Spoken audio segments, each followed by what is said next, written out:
I'm excited to announce we're having a huge MyPillow spring sale, and here's a few examples. Buy one of our MyPillow 2.0s, you get another MyPillow 2.0 absolutely free. Made with cooling technology, the best pillow ever just got even better. And this just in, 9 brand new colors and styles of our Percale bed sheets. They're made with the finest long staple cotton, and now you can save 50% or more. That's as low as $24.98. And for the first time this year, I'm bringing you our My Slippers and Sandals for as low as $25 a pair. So go to MyPillow.com or call the number on your screen. Use your promo code to get your MyPillow 2.0s.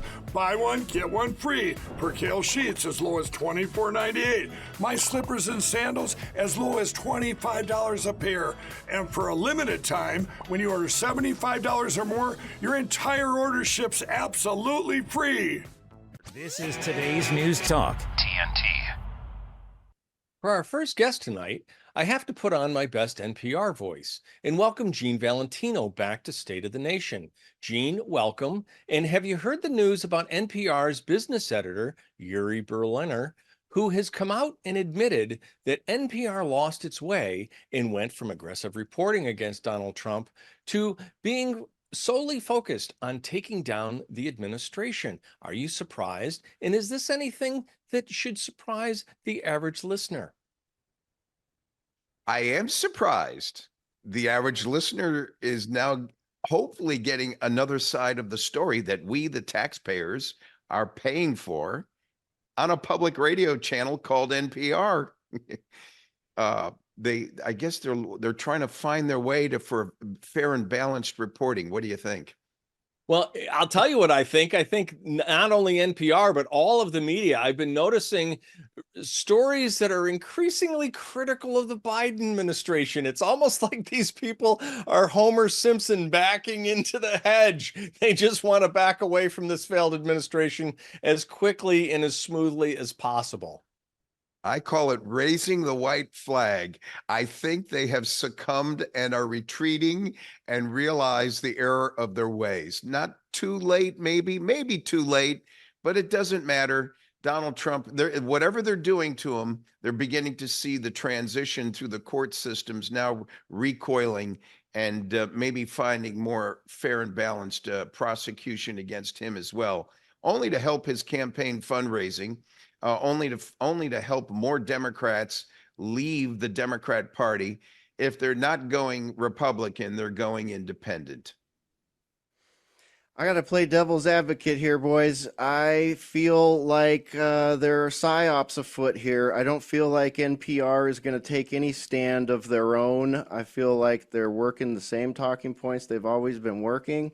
And I feel like this whole thing is because quite possibly the deep state either knows they can't stop a Trump win or they want and are facilitating a Trump win. That's my going take right now, barring anything changing. I'm with you, Brian. I don't think they've seen the error of their ways, meaning that these policies that they've been advocating forever actually don't work. I think you're right. They're just taking a political strategic retreat.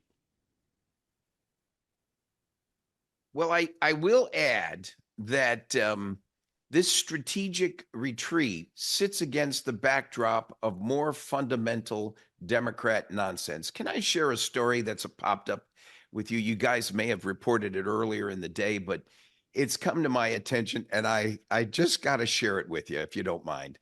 Please do. Did you know that the moon will provide its own unique light and energy? This is so that you will have energy from the moon at night. Did you know that the word full moon, which really has to do with the complete rounded circle of the moon, which is mostly made up of gases. Did you know that the moon is primarily a gaseous state? Did you know that there's a question now as to whether humans can live on the moon? And are these gases such that they'll be able to accommodate human beings on the moon? And did you know that the sun is a very powerful heat source that is almost impossible to touch. Didn't say it was impossible to touch, almost impossible to touch.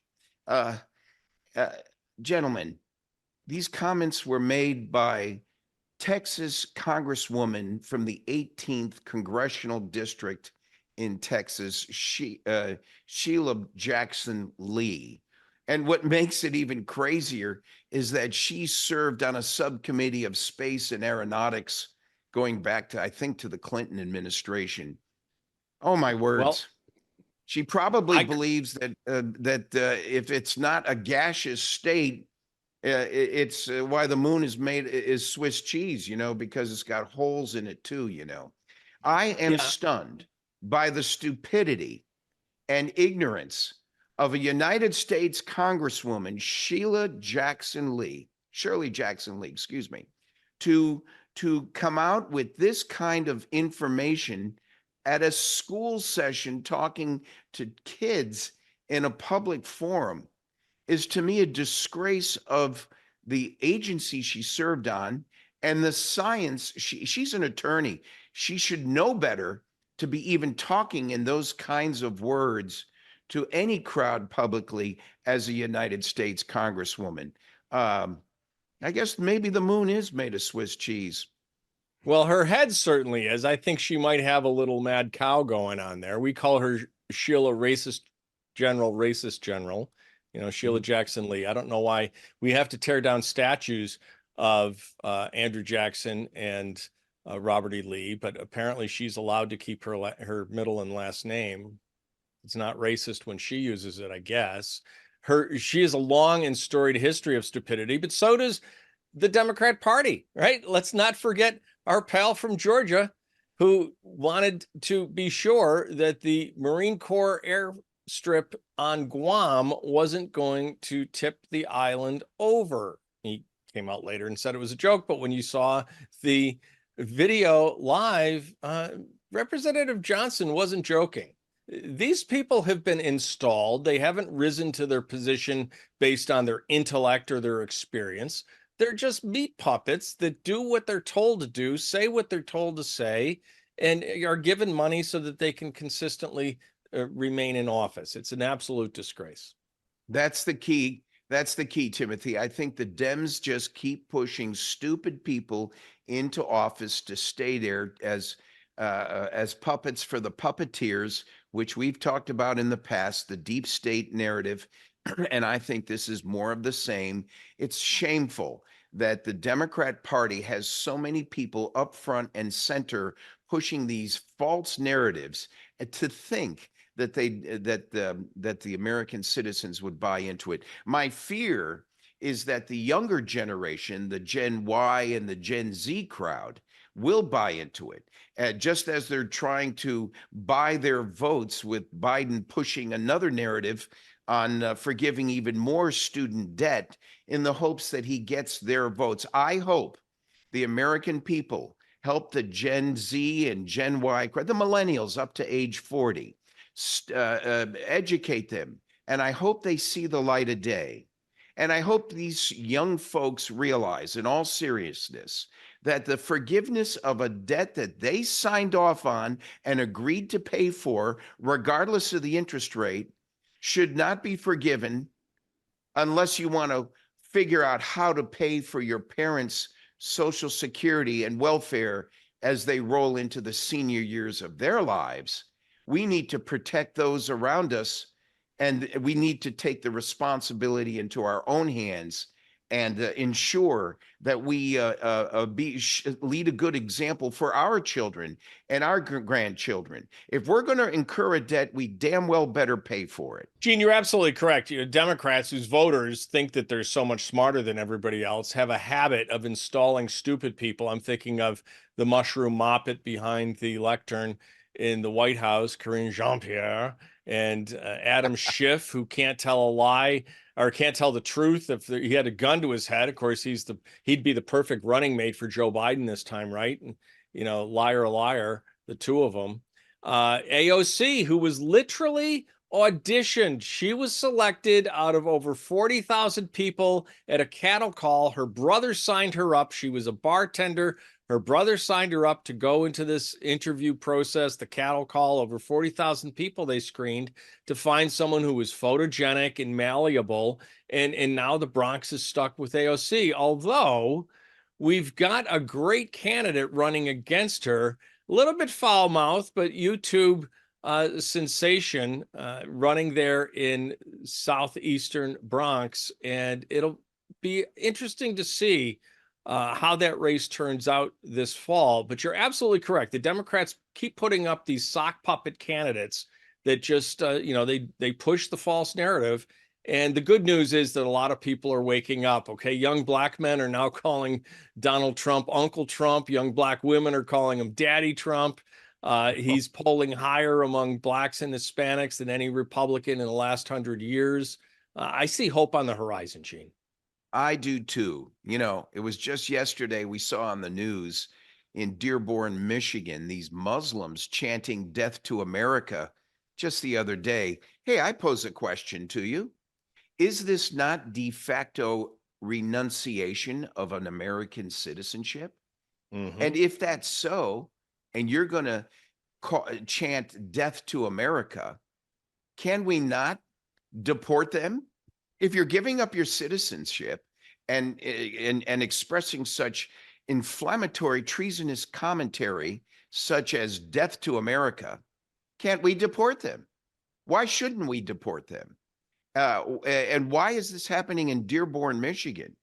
The home of the big home for many Muslims up there, right in the backyard of Detroit, where there's a strong blue collar labor union that's thinking about getting behind Biden. Have they lost their minds? Why not get behind a new generation? Why don't we spend our time focusing on those under 40 who have been misled recently in the school system, that have had no history taught to them to understand these conflicts of thought that have been perpetrated on the younger generation through this George Soros conspiracy that's permeated not only the educational system, but the judicial and prosecutorial portion of our government as well, ergo the problem Trump's having with all these charges against him. Can we not see what's coming down? We need to rely on this younger generation to wake up and see the light, hopefully before it's too late. Do you guys think there's like I'm thinking about Dearborn, Michigan, and I'm thinking back to before October 7, and that we were fellow travelers at that point politically with a lot of the Muslim population in Michigan and all throughout the United States, because they were coming out and saying, "Hey, I don't like this DEI stuff. We're not here for CRT." You know, the same could be said about gay people, because right now there's currently a whole backlash of conservatives. They're mad at Trump for, comments about gay people or whatever. But we've got, gays against groomers. We've got some, really based gay people out there. We've got based Muslim people out there that want, the same America that we do. So do you think it's a little bit dangerous that so many conservatives are now, kind of back to, like a 2012 era, like talking point about Dearborn, Michigan, and like, I feel like they're painting broadly throughout the Muslim crowd and throughout the gay crowd.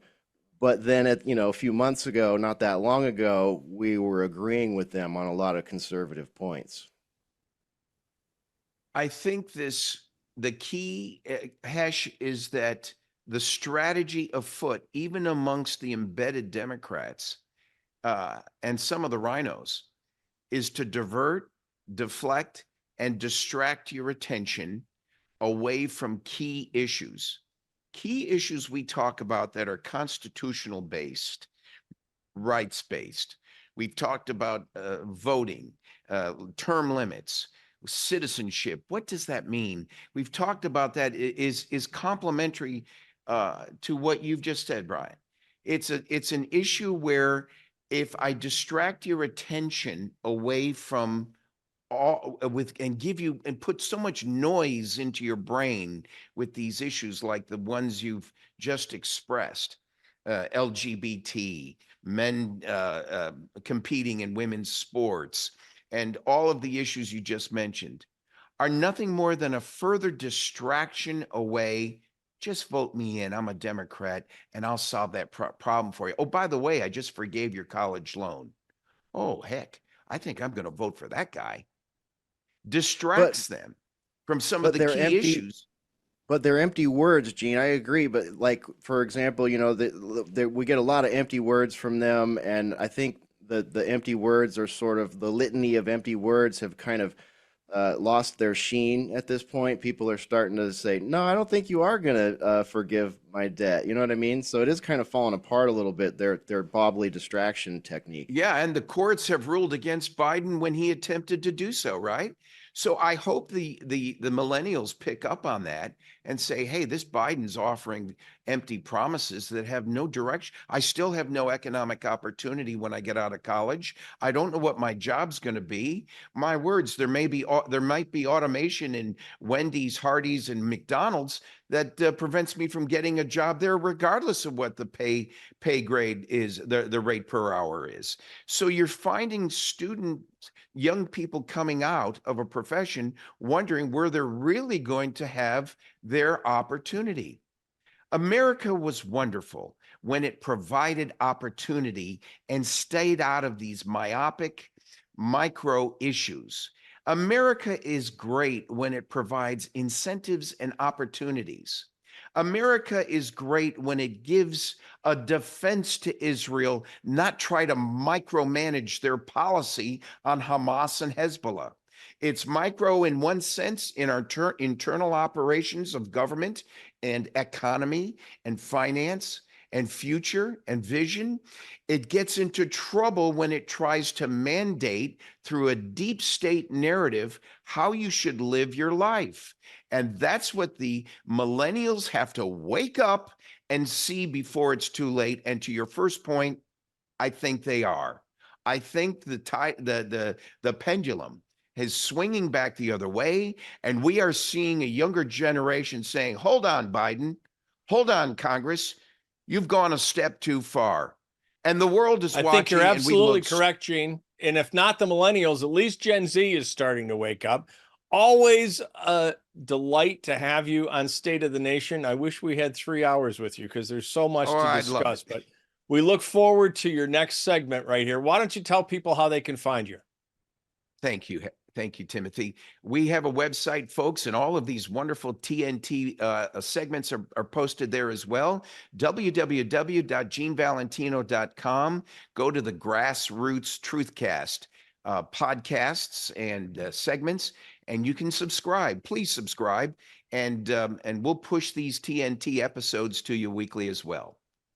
Fantastic, Gene. Can't wait to have you on again. You're listening to State of the Nation on today's News Talk, TNT.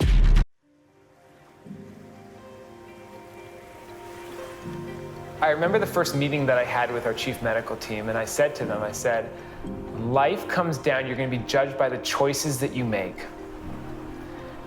And when the choice to start this company came up, it was a no-brainer. Because we all need to fight for what we believe in, and we need to strive for something. I'm Dr. Heather Gessling. I'm a family medicine physician. I am the Chief Operating Officer for the medical team at the Wellness Company. We strive to base all of our decisions on science, and the lack of unbiased science in the last 2 years is one of the catalysts that has brought about the Wellness Company. My role in the Wellness Company is going to be largely one of education and re-education of our physician corps, who are going to be administering medicine to large numbers of people, we hope, under our guidance, okay? We are not going to be telling them how to practice, but we are going to be telling them how to approach the patient in a different way. And that way involves returning to the first principles of medicine, which are the basic sciences. Myself and the Wellness Company rely on data, scientific data, to drive critical decisions. But importantly, we must consider all available sources of data. Everything's on the table. Nutrition is basically what we put in our bodies, and you can imagine what we put in our bodies really matters. And nutrition science is going to play a giant role in the data-driven decisions and treatment plans that we devise at the Wellness Company. So I'm Dr. Jen Vandewater. I'm a doctor of pharmacy. I graduated pharmacy college in 2006. I worked mostly for retail pharmacies, and through the years I noticed that it became very robotic. The pharmacy industry was no longer about patient care, and it became more fill prescriptions, give shots, anything you could do just to keep busy. There was no time for patient interaction and patient well-being. But while I was there, I was still seeing that people were on lots and lots and lots of medications. So as I was watching doctors prescribe more and more, I thought, well, how can I assist and help the patient realize they may be on too many medications? Current medical practice is so completely off the rails that it almost has to be destroyed and rebuilt from the ground up, because we have allowed ourselves to be taken over by pharma for the most part.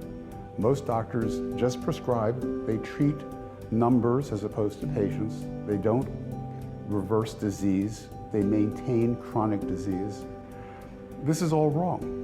Our approach is wrong. Our approach to these diseases is wrong. It is all based on giving a pill to treat a number. That is what modern medicine has become. We are not treating patients, we are treating numbers.